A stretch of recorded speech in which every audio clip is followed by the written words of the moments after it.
ശാരീരികമായിട്ട് കൈകാര്യം ചെയ്യുമെന്നൊക്കെ ആർഷോയെ പോലെയുള്ള ഇന്നലത്തെ മഴയ്ക്ക് മുളച്ച ചില തകരകൾ പറയുമ്പോൾ ഈ മണ്ണാർക്കാട്, ഒറ്റപ്പാലം, ഷൊർണൂർ മേഖലകളിലൊക്കെ CPM കെട്ടിപ്പടുത്തതിൽ, CPM-നെ ഇന്ന് കാണുന്ന നിലയിലേക്ക് എത്തിച്ചതിൽ PK ശശിക്കുള്ള ഒരു വലിയ പങ്ക് അത് ആ പാർട്ടി തിരിച്ചറിയുന്നില്ല എന്നുള്ളതാണ് എനിക്ക് തോന്നുന്നത്. പ്രത്യേകിച്ച് വളരെ ജൂനിയർ ആയിട്ടുള്ള ഒരുപക്ഷെ PK ശശി CPM-ന് വേണ്ടി പ്രവർത്തിക്കുന്ന, ഏറ്റവും ശക്തമായി പ്രവർത്തിക്കുന്ന കാലഘട്ടത്തിൽ ജനിച്ചിട്ട് പോലുമില്ലാത്ത ആളുകളെ ഉപയോഗിച്ചുകൊണ്ട് PK ശശിയെ പുലഭ്യം പറയുകയും അദ്ദേഹത്തെ വെട്ടും, കൊല്ലും, അദ്ദേഹത്തിന്റെ കൈവെട്ടും, കാൽവെട്ടും എന്നൊക്കെ രീതിയിൽ മണ്ണാർക്കാട് ടൗണിൽ പ്രതിഷേധ പ്രകടനം നടത്തുകയും ഒക്കെ ചെയ്യുന്നത് അങ്ങേയറ്റത്തെ ജനാധിപത്യ വിരുദ്ധതയാണ്. മാത്രമല്ല, പാർട്ടിക്ക് വേണ്ടിയിട്ട്, CPM-ന് വേണ്ടിയിട്ട് ദീർഘകാലം പ്രവർത്തിച്ച ഒരു നേതാവിനോട് ചെയ്യാവുന്നതിൽ വെച്ച് ഏറ്റവും വലിയ ക്രൂരതയാണ്.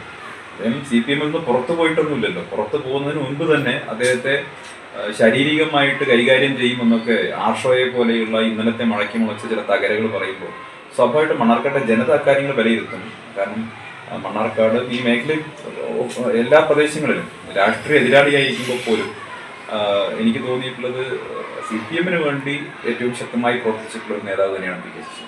അപ്പം അതൊന്നും, ആ കാര്യങ്ങളൊന്നും തള്ളിക്കളയാൻ സാധിക്കുന്നതല്ല. പക്ഷെ അദ്ദേഹത്തോട് ഇപ്പോൾ ചെയ്തുകൊണ്ടിരിക്കുന്നത്, CPM ചെയ്തുകൊണ്ടിരിക്കുന്നത് അനീതിയാണ് എന്നുള്ള കാര്യത്തിൽ സംശയമൊന്നുമില്ല. ചില സാമ്പത്തിക ആരോപണങ്ങൾ ഉയർത്താൻ വേണ്ടി CPM-നകത്തു നിന്ന് തന്നെ ഒരു വിഭാഗം സമീപിച്ചിരുന്നു. ഞാൻ അന്ന് BJP-യുടെ ഭാഗമായിരിക്കുന്ന സമയത്ത്.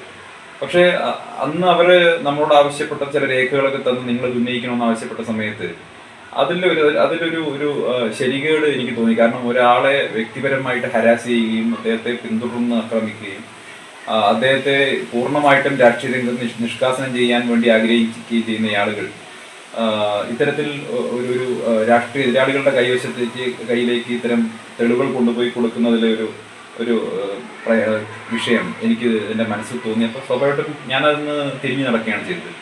മറ്റൊന്ന് എനിക്ക് തോന്നിയത്, അവർ അധികാരത്തിൽ CPM ഇരിക്കുന്ന സമയത്ത് അങ്ങനെ സാമ്പത്തിക കുറ്റകൃത്യം ചെയ്തിട്ടുണ്ടെങ്കിൽ അവർക്ക് അന്വേഷിച്ച് നടപടിയെടുക്കാമല്ലോ.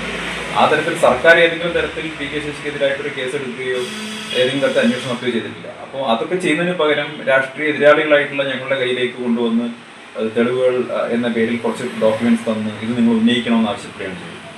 അത് അത്തരത്തിൽ പൂർണ്ണമായും നമുക്ക് വിശ്വസിക്കാനാവാത്ത, അതല്ലെങ്കിൽ ചില ഡോക്യുമെന്റ്സിന്റെ ബലത്തിലൊക്കെ അങ്ങനെ ആരോപണം ഉന്നയിക്കാൻ ഞാൻ ശ്രമിച്ചില്ല. ഞാനന്ന് പിൻവാങ്ങുകയാണ് ചെയ്തത്. അപ്പൊ അത് സ്വാഭാവികമായിട്ട് അതിന് PK ശശിക്കെതിരെ CPM-നകത്തൊരു വലിയ ഗൂഢാലോചന നടന്നിട്ടുണ്ട് എന്നുള്ളത് വ്യക്തമായ ബോധ്യമുള്ള കാര്യമാണ്.